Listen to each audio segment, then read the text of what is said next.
The ongoing battle between California and Texas is escalating as state lawmakers push to gerrymander congressional maps. What's included in the legislative package that California Democrats are hoping to pass this week, and why one lawmaker is calling out both sides. A truck driver will appear in the Northern California courtroom today accused of causing a crash that killed 3 people in Florida. Why this crash is now raising questions about a California law allowing undocumented immigrants to apply for a driver's license. Plus, how state leaders and the Trump administration are responding. Community members in Washington, D.C. are now rallying together using the deployment of federal forces to reignite the push for the district to become a state.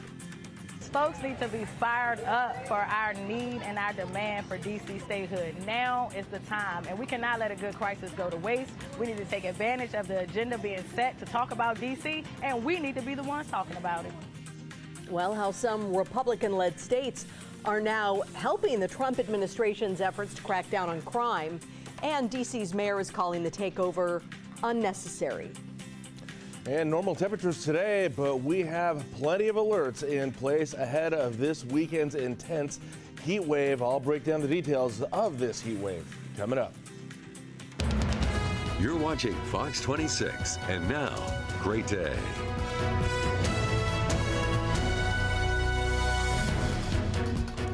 Happening right now, people in Clovis are waking up without power. This is a live look at PG&E's outage tracker, and it shows nearly 2,400 homes and businesses are in the dark right now. This is all the way from Bullard to Gettysburg, between Fowler, all the way east to Leonard Avenues. Now, according to the power company, the outage started around 1:15 this morning because of damages. Specifics on what those damages are, we do not know. Right now, power is estimated to be back on by 6:45 this morning. Now, remember to drive through these intersections carefully, please. Traffic lights are out. So that means they become an all-way stop. Good morning. Thanks a lot for joining us today. I'm Kim Stevens. I'm Liz Gonzalez. And I'm Justin Willis. Thank you for joining us here on this Tuesday morning. And we got a normal day ahead of you today. Good. What is normal, though? I know, because my normal started abnormal. I get out, I pull out of the driveway, and I look and go, why am I in an abyss of black? At least, Kim, at least you weren't in the garage. Imagine if you'd been parked in a garage. I had power. Next door did not. That whole, I mean, it was crazy. Wow. Yeah. Okay. Well, I was talking about just the weather. I know. You know, I mean, normal time, you know. There's not much normal. Some people are in a constant state of abyss, you know. But weather-wise, we're going to wish we were in a nice cool abyss this weekend because we got some heat coming, and it's going to be intense. But today, normal. It's going to be 67 outside right now if you're going out the door, whether you got power or not. Winds are out of the northwest at 5 miles an hour, dew points at 49.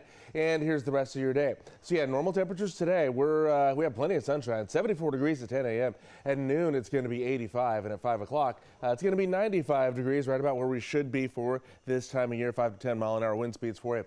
But coming up next, yeah, we're going to talk about this next weather maker and how much heat it is bringing. We're going to break down the alerts that you need to know about coming up. Happening today, hearings will get underway this morning in Sacramento on redrawing congressional redistricting. State senators will go over the recently announced legislative package known as the Election Rigging Response Act. Now, this includes in the package Assembly Constitutional Amendment 8, which would allow Californians to adopt a new temporary congressional map. Any new maps in California would go into effect if other Republican-led states move forward with redistricting efforts. Next is Senate Bill 280. That would establish a statewide special election and provide funding for that election, which could potentially happen on November 4th. Assembly Bill 604 would establish the temporary maps to take effect only if other states gerrymander their maps. President Pro Tem of California State Senate, Mike McGuire is one of the legislators or the lawmakers who introduced Assembly Constitutional Amendment 8. He says the upcoming midterm elections are important for our democracy and must be conducted on a level playing field without an extreme and unfair advantage for Republicans. I firmly believe that our democracy is on life support. The 2026 midterm elections are our best chance to be able to stop the bleeding. President Trump knows that his reckless policies are going to come back to haunt him in the midterms. We see the same damn polling that he sees. And here's what we know. He has to cheat to win. We've seen this playbook before. When Donald Trump doesn't have the votes to win an election, he orders others to manufacture them. On the other side of the argument, Republican lawmakers are also pointing to concerns about the state of the nation's democracy, but they say neither political party is in the right. You could well see this domino effect continue to ripple across the country where one state after another upends their district lines. I think it is a very unhealthy thing for democracy. I think it's bad for representative government. I don't think it's particularly good for either party. In fact, members of Congress in both parties hate it. The voters certainly don't like it. That right there is Congressman Kevin Kiley, who could see his own district redrawn. He recently proposed legislation that would prohibit mid-decade redistricting nationwide. He called on the Speaker of the House to establish a bipartisan commission to end gerrymandering in time for the next census, which is in 2030. That's when, according to law, the next round of redistricting is supposed to happen. The epicenter for this gerrymandering battle is Texas. The Texas House will be meeting again tomorrow. That's after achieving a quorum yesterday. Now that the two-week walkout by Texas Democrats is over, it paves the way for the passage of new maps, meaning Texas lawmakers could pass the new congressional map as soon as this week. Democrats there say they plan to challenge that map in court immediately. Now, that state's House Speaker isn't taking chances with Democrats not showing up again. A state trooper is now assigned to every single lawmaker who left the state and will remain with them until the next session. A wildlife biologist is now rallying for support after getting fired from Yosemite National Park for helping drape a trans flag on El Capitan while off duty. Dr. Shannon Jocelyn, who identifies as non-binary, was part of a group who took part in a demonstration on May 20th. The following day, a new rule went into effect banning large flags, banners, and signs from being displayed on El Capitan. Jocelyn says the park's assistant superintendent fired them for, quote, failing to demonstrate acceptable conduct, even though this was done off the clock. Jocelyn had worked at the park for more than 4 years and says they want their career back. Now, this morning, we reached out to the National Park Service for comment. While we haven't heard back, a spokesperson tells the New York Times that the Justice Department is pursuing administrative action against several Yosemite employees and visitors who it says violated federal laws, and that the demonstrators did generate complaints from visitors. Our time is 5:07. Here we go. All right, so we got high pressure coming back from the east. That's going to get us nice and hot this weekend, and coming from the west out in the Pacific right now. Today, our main impact, low pressure. It's starting to fade, though, because, well, it kept us nice and low yesterday. Yesterday was really nice. Today, we're going to be fairly normal there with some mid to upper 90s around the valley here, and a little bit of low pressure continuing to hang out over in Southern California here, and that's going to draw up some moisture, some monsoonal moisture from the south there, and we got a good chance of rain up in the Sierra Nevada mountains this weekend. So rain there, heat in the valley. So let's take a look at the warnings there and show you what's going on. We got plenty of them to talk about here. So the first one for the entire San Joaquin Valley, an extreme heat watch. Ours goes into effect Friday and will last until Sunday morning, 8 o'clock there. We're going to see temperatures at 105 and above for a couple of days. Over in San Luis Obispo, Santa Barbara counties, this one goes into effect Thursday and will last until Saturday night. They could see up to triple digits in those regions there. Southern California, plenty going on there too. Extreme heat watch. Anybody heading that way from the Grapevine really stretching all the way down into San Diego County there. We're looking at this one going into effect Thursday. That one will last until Saturday night. For San Diego's further south there, that one's going to go into effect effect tomorrow and will last until Friday night there. Of course, desert regions got plenty going on there. Extreme heat warning there in effect until Saturday night at 11 o'clock. So those places, though, we're talking about Furnace Creek hitting 120 degrees there. Vegas, they'll hit 110. So we're all going to be dealing with this for quite a while. It's also going to be very dry out there, but not up in the mountains. Check it out. That monsoon of moisture I was telling you that's going to be coming our way. Check it out. Friday afternoon by 2:30 there, we could have a pretty widespread area going, but it gets even wider spread as the day goes on there. We get into the evening hours there, and we could see some heavy stuff falling up in the High Sierra there, mainly in Sequoia and Kings Canyon National Park. Saturday afternoon, a small chance there in Kings Canyon, Sequoia National Park, but moving northward there by Saturday at noon. And then check out Saturday night there, 7 o'clock there. The High Sierra has a really good chance for a lot of heavy rain up in the higher elevations there. Also, possibility of thunder, lightning, and some erratic winds going on with that as well. Sunday, yes, another chance there. 2 o'clock in the afternoon there as well. High elevations, heavy stuff happening there. So that monsoon of moisture is really going to hit as it's coming up from the south there, lasting at least through Sunday.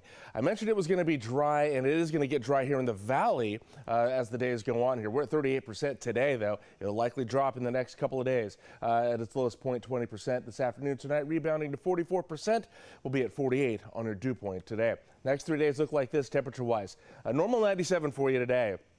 Actually, I think it's a degree above normal, but still. Up to 99 tomorrow, and then nice and hot Thursday at 103. The advisory, though, that will start Friday, but 103 is plenty hot there. 60s and 70s overnight. Wind speeds the next couple days, 5 to 10 miles an hour. Up next, we're going to get a look at your highs and lows across the rest of the San Joaquin Valley for your Tuesday. A truck driver is due in court in Stockton this afternoon. He is accused of causing a deadly crash on a Florida turnpike a week ago. The San Joaquin County Sheriff's Office confirmed to Fox 26 that this man, 27-year-old Harjinder Singh, is in custody. A camera inside the semi captured the moment of the deadly crash last Tuesday in St. Lucie County, Florida. Watch as the driver made a U-turn, and then within seconds, a minivan crashed into the big rig. 3 people in the minivan were killed after it slammed into the trailer. Florida state troopers say that U-turn was illegal. During their investigation, troopers say they learned that Singh entered the United States illegally in 2018 and later obtained a California commercial driver's license. He now faces 3 counts of vehicular homicide charges and federal immigration violations. Now, we reached out to the California Trucking Association for comment. It provided the following statement that reads, "We are deeply saddened by the tragic crash in Fort Pierce, Florida that claimed 3 innocent lives. Our thoughts are with the families and the loved ones of those affected." It also goes on to say that it will remain committed to promoting safety and compliance throughout California's trucking industry. Now, Florida Highway Patrol officers say Singh's actions were reckless and criminal. When his case is decided, Singh will be deported. There is now a nationwide response to this driver's immigration status and how he even got a commercial driver's license in California to begin with. Well, the Secretary of the Department of Homeland Security, Kristi Noem, took to X writing this: 3 innocent people were killed in Florida because Gavin Newsom's California DMV issued an illegal alien a commercial driver's license. This gut-wrenching tragedy should never have happened. My team at the Department of Homeland Security will cooperate with the U.S. Department of Transportation to root out and prevent illegal aliens from obtaining these licenses from sanctuary jurisdictions that put American drivers and passengers in danger. Fox 26 News did reach out to Governor Newsom's office for comment. It provided the following response saying, quote, "Why don't you ask Trump about the driver's federally issued work permit and when he entered this country? Spoiler alert, it was in 2018 under Trump. Whoops, he would have been eligible in any state." Now, it goes on to say that California followed federal law, something the president knows nothing about. Now, it's worth noting that Gavin Newsom became governor of California a year later in 2019. Here's the White House's response to this. It says the illegal alien is an Indian national who was granted a commercial driver's license by the so-called sanctuary state of California, whose reckless policies put the lives of American citizens at risk every single day. In light of that crash in Florida and the current heated debate, we're going to take a look at AB 60, which was the Safe and Responsible Drivers Act, which passed in 2013. It granted undocumented immigrants driver's license privileges in California. Public safety was one of the main arguments that supporters cited.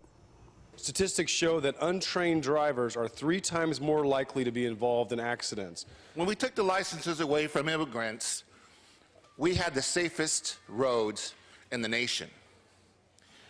That's no longer the case today because we have many motorists that have no incentive to study the rules and they don't take the test. A driver who is insured and a driver who has received driver's ed is someone we want driving on our streets. Again, the driver accused in this deadly crash will be in court this afternoon. The State Department is continuing its crackdown on student visas, how new vetting rules by the Trump administration led to thousands of visas being pulled this year. Time is now 5:15. Hi, I'm Monty Torres with Fox 26 News on YouTube. Thank you for checking out our YouTube channel, where we have loads of great content for you to choose from. And while you're here, why not click on the subscribe button right here? That way you can stay in touch with all the latest breaking news, everything news related within the Central Valley. And thank you for watching.